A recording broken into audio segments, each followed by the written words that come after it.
Mas porque voltando aqui à tem que falar pro questão... pessoal que só ouve, que a minha cara tá tipo, não, a resposta é não e não. Voltando à questão do brasileiro no longo prazo, porque as gerações atuais já estão acostumadas com a questão de que, olha, você vai ter uma previdência pública, né, que ela foi criada no século XX, que vai ajudar a manter a sua aposentadoria ao longo do tempo. Só que também, mesmo o brasileiro que não é ligado na parte de finanças, ele sabe, olhando para o INSS, para a figura hoje de quem ganha uma aposentadoria, que, poxa, é o que você falou, a minoria vai ganhar bem e, por conta de uma vida maior que nós temos, passaremos por outras reformas da Previdência e daqui a pouco para se aposentar está na casa dos 70 anos, com benefício cada vez menor, e o cara sabe que não dá para viver só com aquilo. Na opinião de vocês, como o brasileiro pode fazer para se planejar então para esse futuro onde ele sabe que apesar de ganhar alguma coisa de Previdência, não será o suficiente? Legal. Quer começar ou começa? Não, eu vou falar aqui rapidamente, aí eu passo para você, né? Eu acho que a única forma, Bruno, como você falou, primeiro é trabalhar, né? Você tem que trabalhar para ter algum tipo de sobra, né? E aí fazer um bom investimento com essa sobra, né? Eu acho que o investimento de longo prazo, né, e o sucesso desse investimento, né, ele é feito muito, né, na questão da educação financeira, da organização pessoal e da recorrência, né? Não adianta achar que de uma hora para outra você vai receber, né, uma bolada de dinheiro e aí você vai começar a investir e isso que vai fazer o seu futuro ficar tranquilo. É o dia a dia, né? É o dia a dia, é a recorrência que você vai conseguir, né, com juros compostos, com bons investimentos, né, com taxa de administração baixa do seu produto, ao longo de 10, 20 anos, né, quando você vê, você vai ter uma reserva, né, que provavelmente vai ser suficiente para melhorar, né, a sua qualidade de vida lá na frente, que certamente, né, não vai ser suprido, né, pela Previdência Pública.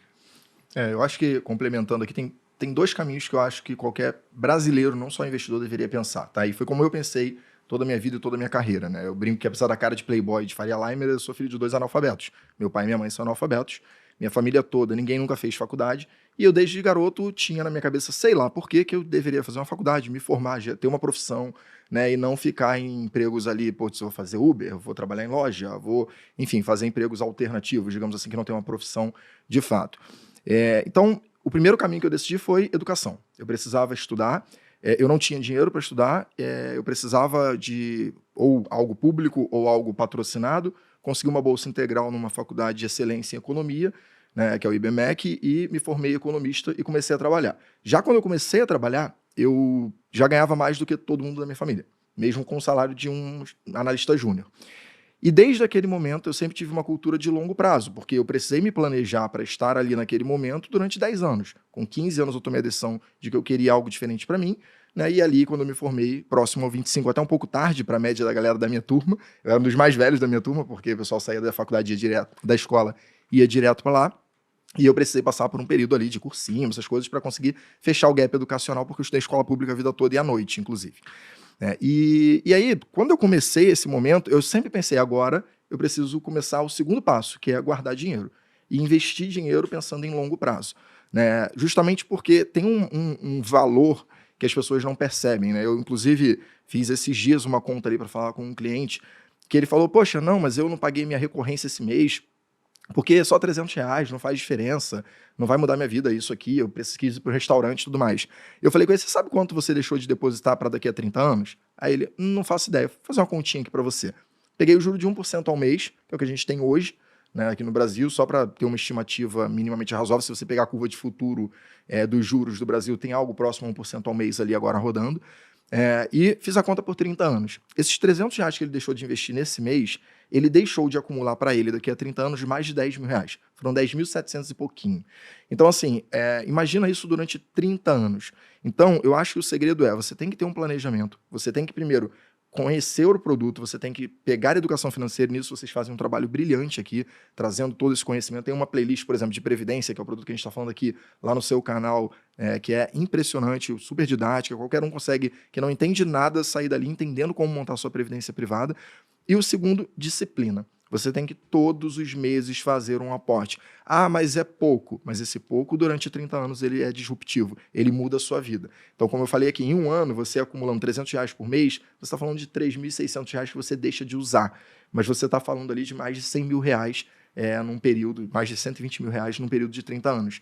Então, assim, você prefere ter esse dinheiro lá na frente ou não? Então, você tem que começar agora e tem que ter disciplina.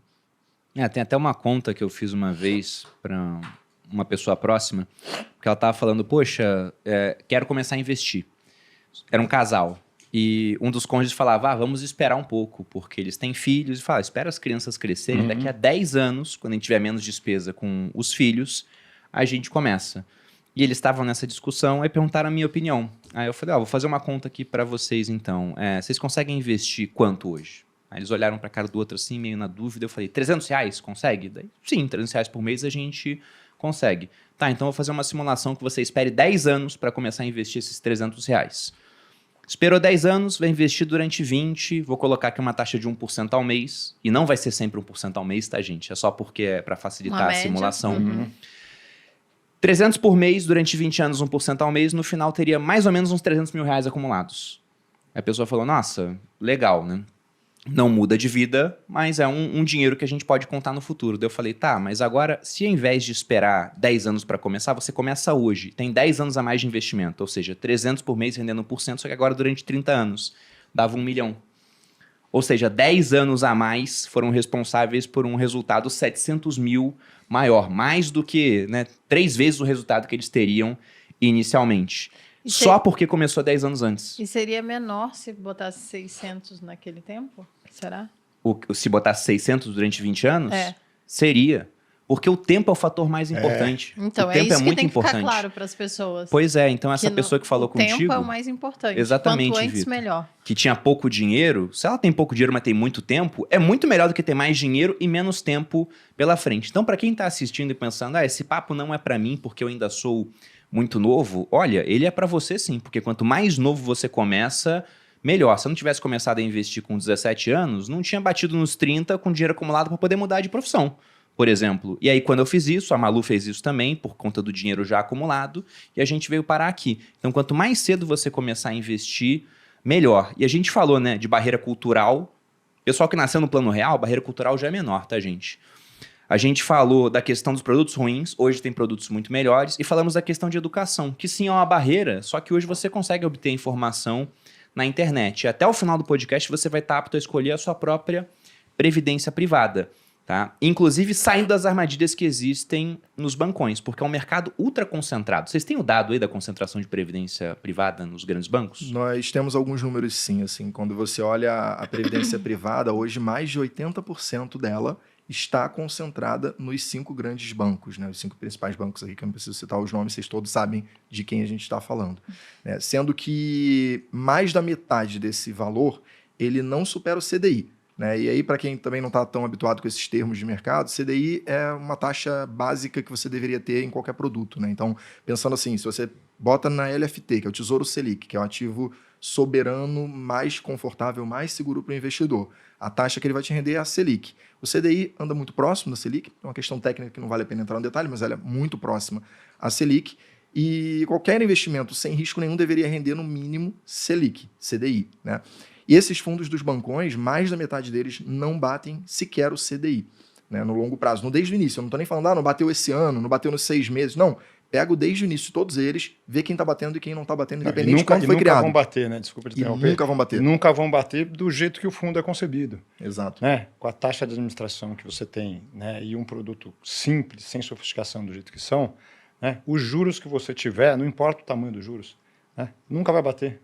O produto é concebido dessa forma, não vai mudar. E isso que você falou tem um impacto até que é por isso que eles não vendem outros produtos.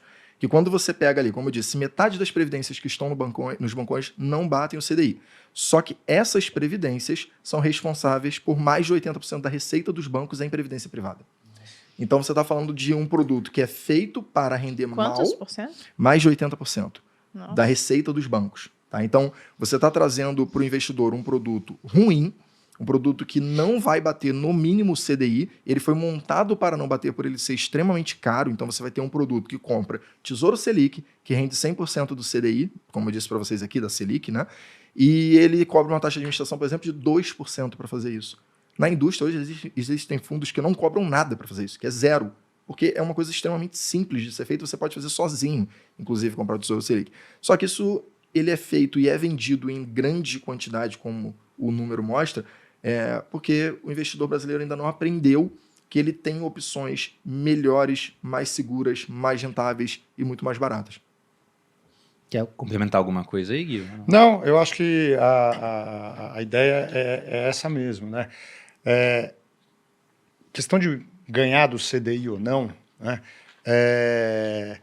Você, no longo prazo, deve sempre ganhar. Se não ganha, né, não faz sentido. O curto prazo, dependendo do produto, você vai ter oscilação. É normal. Né? É normal 1 mês, 2 meses, 3 meses, 6 meses, até 1 ano, dependendo da característica do produto, não ganhar. O problema desse tipo de produto que o Vitor comentou é que ele, né, estruturalmente, nunca vai ganhar. Nunca. Não é que você está tomando um risco para ter uma rentabilidade eventualmente maior, então você pegou um período ali, né, um pouco pior, mas você tem a chance, né, e a expectativa é que você bata, né, no médio e longo prazo. Esse tipo de produto não tem nenhuma chance.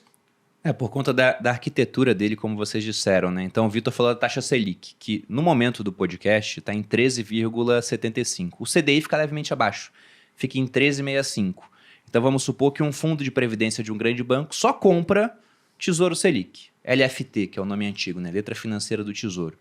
Então se só compra o Tesouro Selic, vai ter um rendimento ali de 13,75 se fosse exatamente a taxa. Só que se o fundo, para funcionar, cobra 2% ao ano, então numa conta de padaria, ele vai render esses 13,75 menos esses 2%, daria uns 11,75.